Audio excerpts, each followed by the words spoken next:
Dorothy Marcic always knew there was more to her beloved uncle's violent murder than the story she was told. LaVerne Stordock was a respected family man and former police detective in Wisconsin when he was murdered with a shotgun in his home in 1970. His second wife, Suzanne, confessed to the murder, but many of the facts didn't add up. She only spent 11 months in a mental hospital and never went to prison. In With One Shot, Family Murder and a Search for Justice, Dorothy Marcic, a playwright, producer, and professor, details her 2-year mission to uncover the truth about her uncle's murder and find justice for her family. It's published by Citadel Press, and I'm pleased it brings Dorothy Marcic to our show today. Good morning. Hari. Good morning. Nice to meet you. I mean, let's start, pretty much from the top. What were you told about your uncle LaVerne's murder? Well, I was actually at my grandma's house the weekend of the murder, and somebody knocked at the door about 6 a.m., and it turns out it was my mother and my uncle and my stepfather who had driven all the way from near Milwaukee to Beloit, where my grandmother lived, to give the news in person. And so I sat there while they said that my uncle had been shot and he was going to have a closed casket. And my grandmother, who had already lost 2 children and a husband, was very stoic.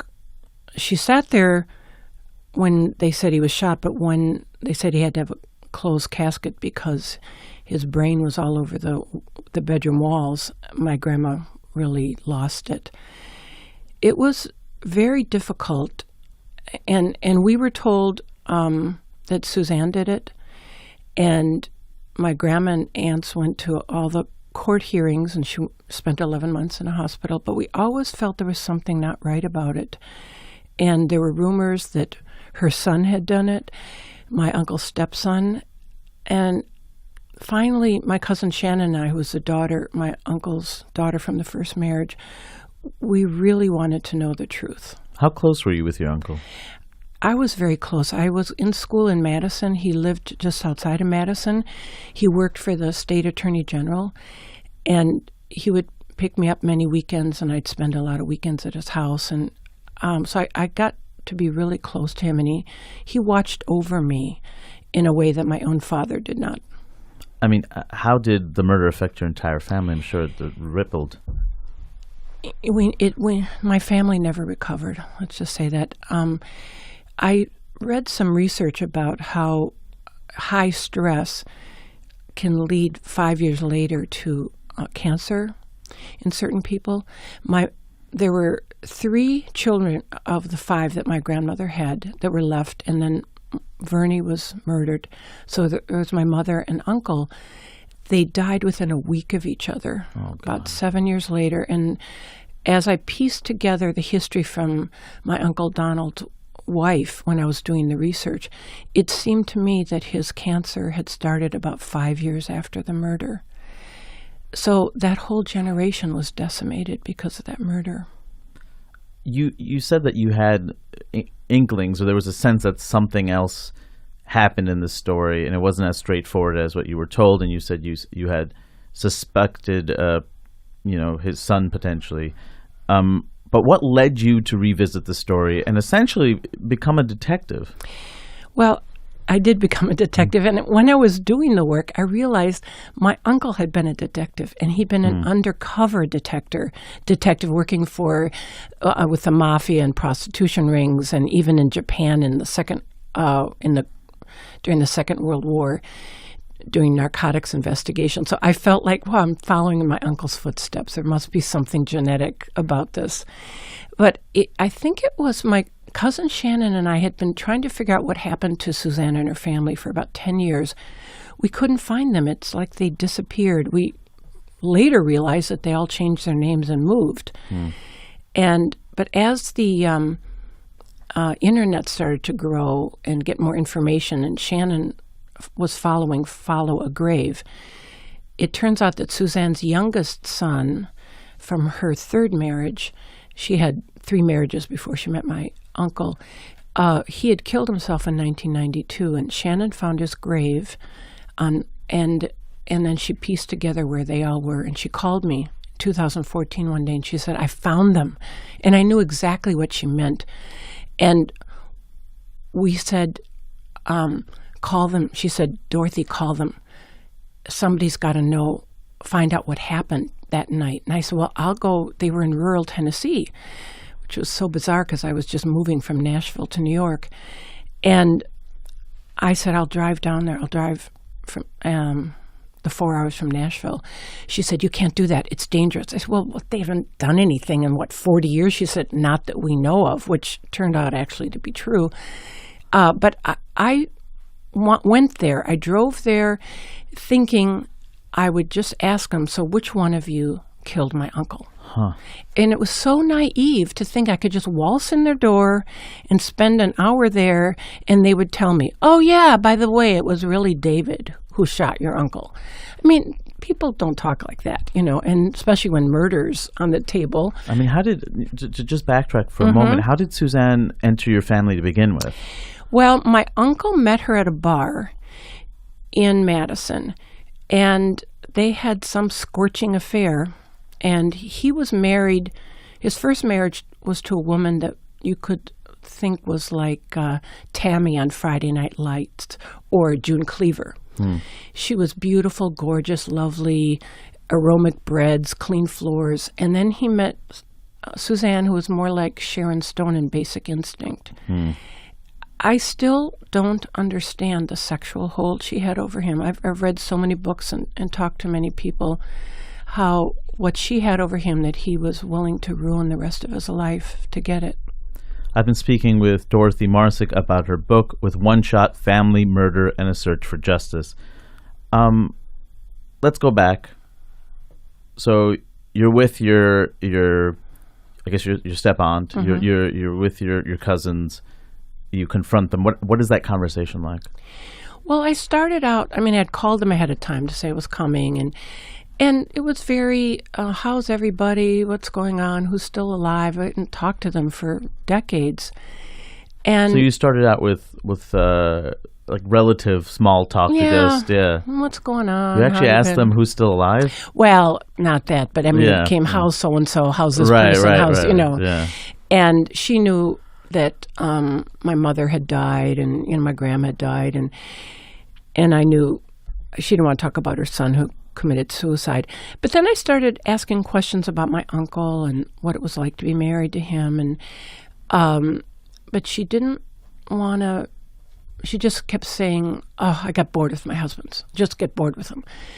And she'd said my uncle treated her badly, because that was her defense, was that he'd been abusive to her, but there was no evidence. I asked her own children, and the police had interviewed all their friends and neighbors, and there was not one shred of evidence that he'd ever done anything. Even her own children told me that Suzanne used to take a broken bottle to him and scratch his face, but they never saw him do anything to her. Wow. So but she'd say, oh, he was so horrible. And I kept asking, can you think of one example when he was horrible to you? This was maybe by the third, because I went there 4 times. She couldn't think of one example. So that, usually somebody's been in an abusive marriage, they have a list of things they go off. You shared a memory in the book about a time she hid his keys from him at breakfast. Can you elaborate on that? Well, yeah, she used to do things to annoy him. I spent a lot of weekends there, and he was trying to go off to work, and she hid his keys, it turns out, in the coffee grounds, and just didn't want him to leave. Suspected he was having an affair with somebody down at work. He had to drop off a report on a Saturday, and he finally found them, and she threw one of the canisters against the door when he left. She was always at family gatherings. If somebody wouldn't talk to her for 5 minutes, she'd scream like Linda Blair in The Exorcist, and have such a ruckus that I've never seen at any other event I've been to.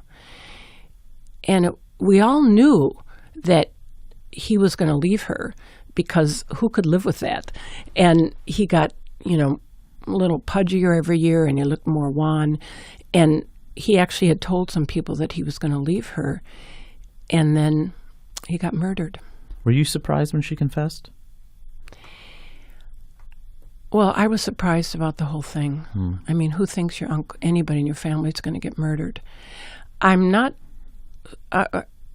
surprised that none of us, I think, were surprised that she was capable of murder because we saw how violent emotionally she could be. But murdering, is another thing.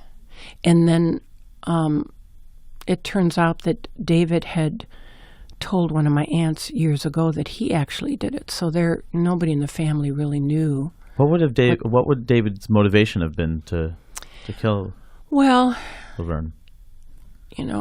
My theory, Suzanne's brother thinks that David was just angry at him. Suzanne's brother is convinced that David did it.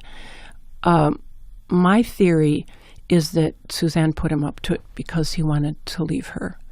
And there's some forensic evidence that she was actually in the room when the shooter, she could not have been the shooter. If you look at the forensic evidence, it's impossible for her to have been the shooter because when she got to the police station, they took brain tissue out of her hair, and the bullet went in the left side of his brain, and the right side of his brain exploded all over the walls of the bedroom. And so the shooter was about 8 feet away on the left. There's no way the brain tissue could have gone from the right side of the head backwards over and got into the shooter's hair. So she had to be in the room and likely distracting him because he was a trained police officer who knew guns very well.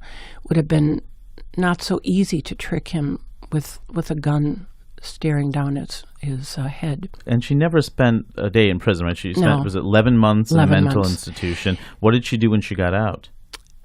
She went back to school. I think she never actually worked full-time after that because she had made so much money. Even her own brother told me that from the 4 husbands she'd had by the time of my uncle that she was a multimillionaire. Wow. And so she went back to school. She got her bachelor's degree and a master's. Everything was about women in prison, all of her studies, which is funny because she was never in prison. And then she got a doctorate in sociology, and then she went and got a law degree and was supposedly helping battered women, but she just ran some legal practice out of her apartment. How was she able to get LaVerne's life insurance? I mean, if she at this one confessed to murdering him, how do you murder someone and still be able to get the claim? That is such a good question, and it's something that I still don't 100% get, but I have a very close friend who has been in the insurance business. He's been CEO of a big insurance company his whole life, and I asked him, Doug Hank, I said, Doug, tell me how this is possible. He said, well, insurance companies, when somebody dies, they know they have to pay. They don't care who. I said, but she confessed to murdering him. He said, what was the verdict? I said, not guilty by reason of insanity. He goes, well, there you go. I said, but then in the probate documents, I saw that she got double indemnity. How is that? He said, well, a lot of policies are written so that murder is treated like an accident as long as the person who's the beneficiary wasn't the murderer. I said, but she was the beneficiary and the murderer. What was the verdict? Not guilty by reason of insanity. What role did the podcast Serial play in your life? Because it sounds like it did have a major impact when you heard it. Yes, I was starting to do the research. By that time when it was coming out, I'd spent about a year doing research. I had got the police reports, the court documents, all the eventually interviewed over 60 people, a lot of documents, and I was like, how am I going to write this? Because there's so much material here, and if I only write about the murder, really what's happened to that family since then is as interesting as the murder is. I mean, after confessing to murdering her 4th husband, she got a 5th guy to marry her, for example, and then all these other strange deaths came up in my research. But I listened to Serial, and they structured in a way that every week it was what they found out that week about the murder. And I thought, that's what I need to do. It needs to be structured as my search. And as I find things that's how I'll give them. That seemed to be the best way to structure it for me.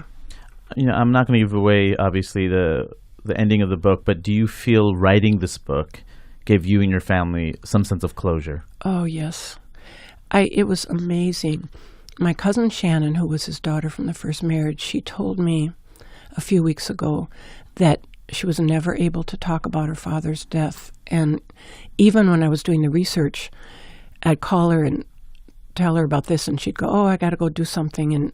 And it was too painful for her. And she said, now I can actually talk about it. I can think about it. And you and I have even laughed about part of it. She said it was an emptiness and painful emptiness for me before. I've been speaking with Dorothy Marcic about her book, With One Shot, Family, Murder, and a Search for Justice. Tonight at 7, Dorothy will be appearing at the Barnes & Noble Upper West Side. Thank you so much for joining us today. Thank you, Hari.